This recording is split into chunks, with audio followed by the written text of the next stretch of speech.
Bonjour et bienvenue. Si tu veux découvrir plus de vidéos, pense à t'abonner et à activer la cloche.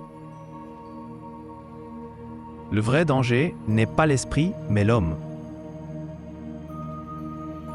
Depuis l'aube de l'humanité, l'homme a levé les yeux vers le ciel et plongé son regard dans l'invisible avec une question brûlante.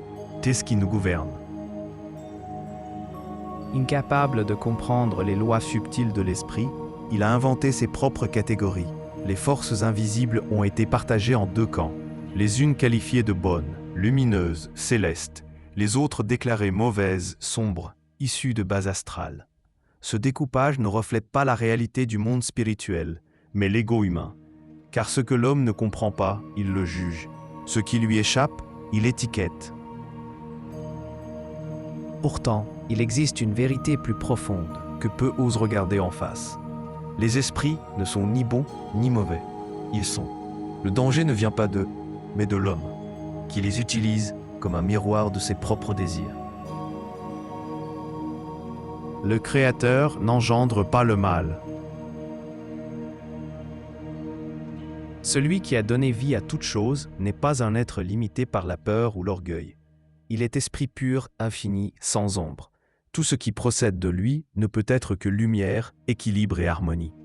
Croire qu'il aurait créé des entités mauvaises, c'est ramener l'infini à la petitesse de notre compréhension humaine. Le mal dans sa racine n'a jamais été enfanté par la source. L'homme, auteur de la division. Ce n'est pas l'esprit divin qui a séparé les êtres en bons et mauvais. C'est l'homme, avec son besoin de dominer, de juger, de comprendre ce qui le dépasse, il a projeté sa propre dualité intérieure sur l'univers. En vérité, les esprits ne portent pas de jugement. Ils ne connaissent ni le bien ni le mal tels que nous les concevons. Ils existent, vibrent et répondent.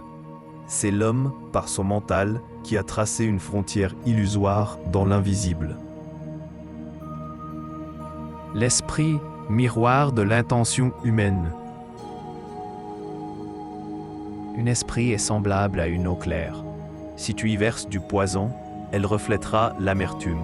Si tu y verses du miel, elle reflètera la douceur. L'esprit devient ainsi le miroir de celui qui l'appelle.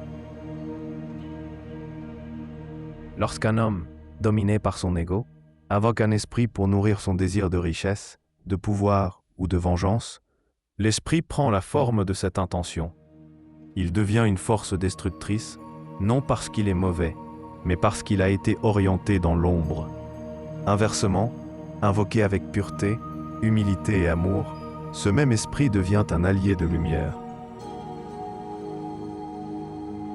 Le vrai danger, l'homme.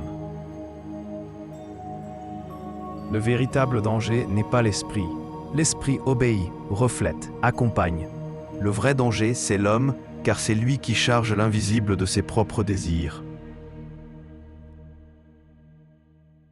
Lorsque l'homme accuse les esprits d'être mauvais, il ne fait que fuir sa responsabilité. Il ne veut pas voir que le mal qu'il redoute est en lui. L'esprit ne crée rien par lui-même. Il répond simplement à la vibration que l'homme lui envoie. L'enseignement à retenir. L'invisible est un miroir. Il ne faut craindre les esprits, mais purifier le cœur de l'homme. Car l'esprit ne peut donner que ce qu'il reçoit. Si tu appelles avec lumière, la lumière viendra. Si tu appelles avec ténèbres, les ténèbres répondront. Le monde spirituel n'est ni juge ni bourreau, il est le reflet exact de ton âme. Ainsi, il est vain de combattre les esprits comme s'ils étaient des ennemis extérieurs. Le véritable combat est intérieur. Le mal n'existe pas dans l'esprit, il naît de l'ego humain.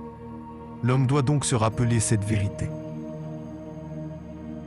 Le vrai danger n'est pas l'esprit, mais l'homme qui l'invoque avec des ombres.